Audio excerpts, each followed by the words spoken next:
Quero saudar os irmãos na paz do Senhor Jesus. Amém. Amém, Jesus. Glória a Deus. Eu já quero parabenizar você, Pai. Que Deus possa te abençoar de forma sobrenatural. Aleluia, Deus. Irmãos, hoje é noite de Santa Ceia, onde nós cremos no poder de Deus e sabemos que Deus está em nosso meio espírito. Aleluia, e Jesus. Amém? Amém, Senhor. 1 Coríntios, capítulo número 11, versículo número 26. Glória a Deus, glória a Jesus. Nosso Deus, Ele é bom, Ele é maravilhoso, Ele é fiel, Ele está em nosso meio, em espírito e verdade. Glória a Deus. Estou com a coluna inflamada, irmão, senão é fácil, ataca até as pernas, né? Dói tudo. Mas Deus é fiel, né? A obra no capítulo 11, versículo 26. Graças a Deus. Aleluia. Louvado seja Deus. Quem encontrou, diga amém? Amém. Quem encontrou, pode ler. 11, 26. Porque todas as vezes que comerdes este pão e beberdes este cálice, anunciais a morte do Senhor, até que Ele venha.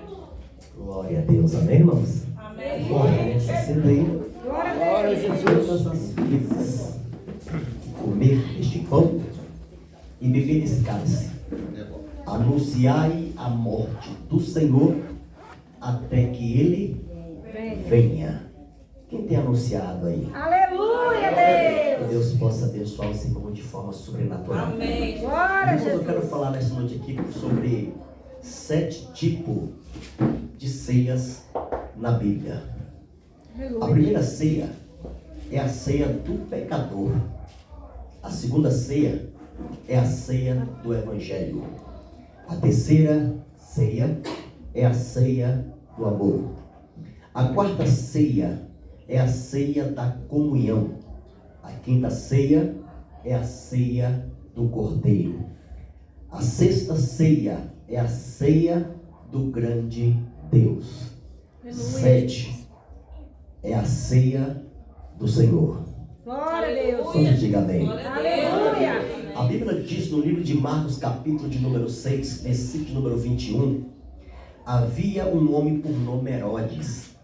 Herodes estava fazendo aniversário neste dia e reuniram todo mundo e fizeram uma ceia de um banquete, aonde os pecadores farrearam, aonde os pecadores participaram da Santa Ceia, mas a ceia de confraternização. Deus não está no meio disso. Verdade, Deus. Notamos aqui que o nosso irmão pastor Pedro, ele falou aqui agora que estava na Bahia e de repente ele se deparou em uma festa de parentes, onde o povo farriou, né? E ele não quis ficar, ou seja, a ceia dos pecadores. Quando fala de ceia dos pecadores, irmãos, nós não podemos fazer parte da ceia dos pecadores.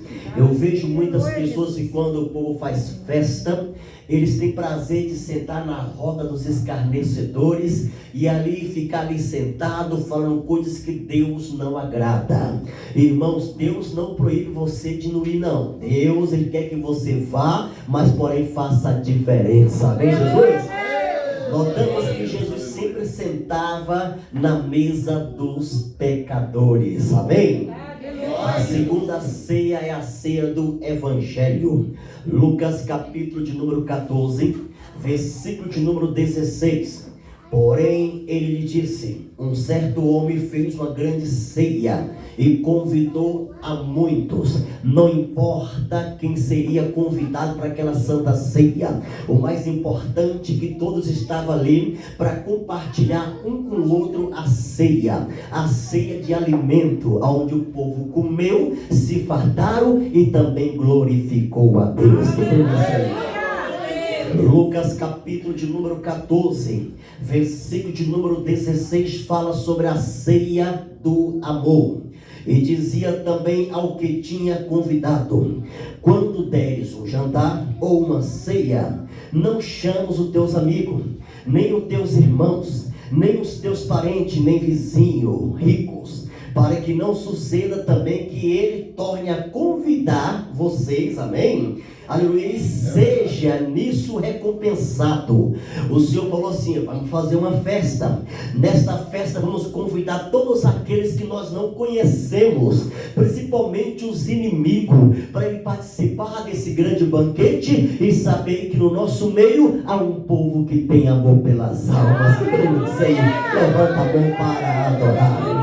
A ceia da comunhão. João capítulo de número 12, versículo número 2, o Senhor diz: fizeram-lhe pois ali uma ceia, e Marta servia, e Lázaro era um dos que estava sentado sobre a mesa. Irmãos, notamos que nessa história do livro de João capítulo 12, versículo 2, fala de um jantar a qual Lázaro foi convidado. Nesse jantar, irmãos, aleluia, era em homenagem a um homem leproso, um homem que estava leproso. Marcos capítulo 14, este homem chamado Simão, ele estava com lepra enquanto Jesus não chegou, porque depois que ele encontrou Jesus, a lepra caiu por terra e ele foi curado para a glória de Deus. Irmãos, o povo fizeram um banquete na casa de Simão, aonde estava sentado Lázaro, estava sentado também Marta. Marta, aquela mulher delicada que preocupava muito, irmãos, com os talheres. Ela preocupava como é que a mesa estava, como é que a mesa estava embrulhada com a toalha. Preocupava muito, colocava, irmãos, os lenços, onde colocava ali os talheres. Esta Marta é uma mulher meio complicada, mas quando Deus quer operar, ninguém pode impedir.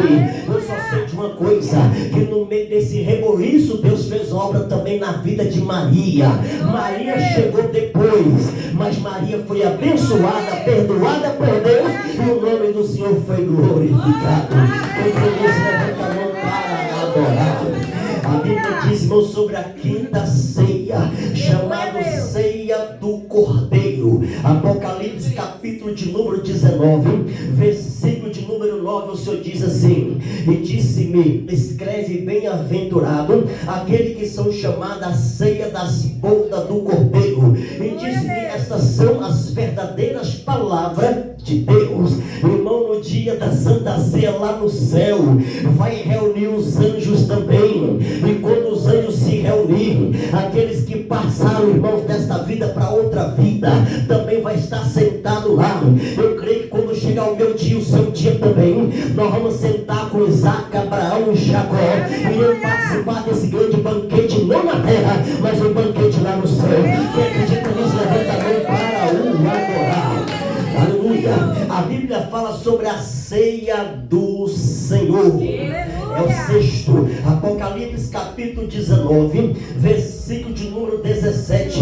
E vi um anjo que estava no sol, e clamou com grande voz, dizendo: todas as aves que voavam pelo meio do céu, vinde, ajuntai-vos à ceia do grande Deus. Naquele grande dia, irmãos, até as aves vai curvar perante Deus, porque a ceia vai ser maravilhosa, aonde haverá anjos também participando dessa grande Santa Ceia. Nesse dia eu quero estar lá. Quem quer participar dessa Santa Ceia, levanta a mão e glorifica o Senhor nesta noite. Eu quero participar com Jesus lá na glória dessa grandiosa Santa Ceia. Quem está crendo, levanta a mão para adorar o Senhor. A sétima, chamada a ceia do Senhor. A Bíblia diz no livro de 1 Coríntios, capítulo número 11, versículo número 20, preste bem atenção: de sorte que, quando vos ajuntais no lugar, não é para comer a ceia do Senhor. O Senhor falou dessa forma pelo seguinte, irmãos: havia muitos cristãos lá no tempo de Corinto, a igreja primitiva, aonde o povo estava passando por grande libertação, aonde o povo levava o próprio vinho da casa deles, e ali eles faziam farra do jeito deles. Mas o porém, quando Paulo chega, Paulo faz uma grande diferença. Paulo levanta e diz: irmãos, eu recebi do Senhor que também vos ensinei. Ou seja, já não era Paulo falando, já era o próprio Deus orientando a igreja a respeito do que iria ser, do que iria falar. A Bíblia diz, irmão, que naquela igreja havia um espírito de contenda tão grande, que alguns diziam: eu sou de Pedro, outros diziam: eu sou de Apolo, outros diziam: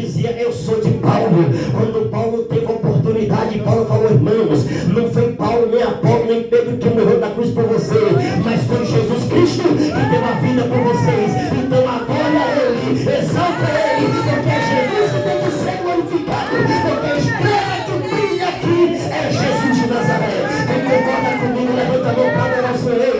Jesus está presente em nosso meio. Aleluia, Jesus. Em espírito e em verdade. Eu creio, Deus. Vamos imaginar o apóstolo São Paulo trazendo a mensagem para os irmãos a respeito daquilo que era certo e correto. Irmãos, demorou bastante, mas quando a pessoa tem direção de Deus, aquilo que começa a bagunçar sempre termina abençoado, sempre é desse jeito. E para completar, irmãos, o Senhor sempre chama as pessoas perdidas para fazer a diferença. Quando a pessoa está perdida, que participa de um culto pentecostal, onde Deus usa os seus servos para poder dizer a respeito da palavra, aquele que é sujo começa a se limpar. Sabe por quê? Porque quem convence o homem do erro do pecado é o Espírito Santo de Deus. É ele que convence o homem do erro do pecado. E a Bíblia diz que naquele dia Paulo trouxe a palavra ao coração dos coríntios, dizendo para os irmãos: pois eu recebi do Senhor que também vos ensinei. E o Senhor Jesus, na noite que foi traído, ele tomou o pão e, tendo dado graça, o partiu e disse: este é meu corpo que é partido por vós. Glória a Deus. Vamos imaginar, irmãos, a Bíblia diz no livro de Mateus que antes de ser cumprido a promessa de Deus, Jesus reúne os discípulos e ele começa a contar a história daquilo que vai acontecer lá na frente, ou seja, o futuro. Quando ele começou a dizer para eles que ele seria traído, que o traidor estava sentado na mesa junto com ele, ele falou dos acontecimentos, falou de tudo que ocorreu no futuro. Os discípulos ficaram sem entender, mas ninguém questionou nada. Vamos imaginar nessa última Santa Ceia, onde o Senhor falou: essa é a última Santa Ceia, vocês estão participando comigo aqui, mas a outra Santa Ceia, vocês não vão participar comigo aqui na terra, não. Vocês vão participar comigo lá na glória. O que é isso aí? Levanta a mão para adorar. Algo que ia acontecer lá no futuro. A Bíblia diz, irmão, que os discípulos ouviram e ficaram calados. Jesus olha para os discípulos e diz: alguém dentre vós será o traidor. Vamos imaginar Pedro juntamente com os outros dizendo: Senhor, será que sou eu, Senhor? Não serei eu, porque através de mim eu dou até minha vida por ti. Jesus olha para Pedro e falou: Pedro, ainda que o galho cante 3 vezes, tu me negarás, Pedro. Pedro ficou sem entender, irmãos. Pedro só foi entender depois que o Senhor foi traído, depois que o Senhor foi levado para ser julgado. A Bíblia diz que Pedro, ele saiu correndo, e quando ele saiu correndo, que ele passa diante de um arraial. Quando ele passa, o galo canta, e quando o galo canta, a consciência dele pesa, e ele começa a lembrar a qual o Senhor havia falado com ele: ainda que o galo cante 3 vezes, tu me negarás. De repente chega uma mulher de lá para cá e diz: você é um daqueles que seguia Jesus. Ele falou: não sou eu não. Ele ficou com medo, irmão, de alguém descobrir ele e ele ser julgado também e ser preso. Mas na hora o galo cantou e ele sentiu que realmente ele tinha traído Jesus. Tem muitas pessoas que traem Jesus, irmãos, muitas vezes por pouca coisa, até por muita coisa você não pode trair. Vale a pena ser fiel. A lealdade está em primeiro lugar. Se o diabo te oferecer algum prato, rejeita o nome de Jesus, porque Jesus, irmãos, ele está acima de tudo. Se você rejeitar e continuar na presença, pode ter certeza que ele vai te abençoar de forma sobrenatural. Quem crê nisso, levanta a mão para o adorar. Paulo contemplou o futuro. Foi por isso que Paulo falou bem claro: pois eu recebi do Senhor que também vos ensinei, que o Senhor Jesus, na noite que foi traído, tomou o pão e, tendo dado graça, o partiu e disse: este é meu corpo que é partido em favor de muitos. Que crê nisso? Aí ele começa a dizer: semelhantemente, depois de haver ceado, tomou também o cálice, o sangue da nova aliança, que foi derramado por minha causa e por tua causa. Aleluia, Deus. E a Bíblia diz, irmãos, que isso aqui fica para a memória. algo que aconteceu mais de 2000 anos atrás. Mas nós participamos da grande Santa Ceia, porque nós lembramos da mensagem da cruz. Jesus venceu a morte ao terceiro dia. Jesus venceu e você também vai vencer. Pode ter certeza, Ele deu a sua vida por minha causa e por tua causa. Não estou aqui para pregar a morte, mas estou aqui para dizer que Jesus já ressuscitou e Ele está aqui nosso meio para nos abençoar e restaurar a nossa vida diante de Deus.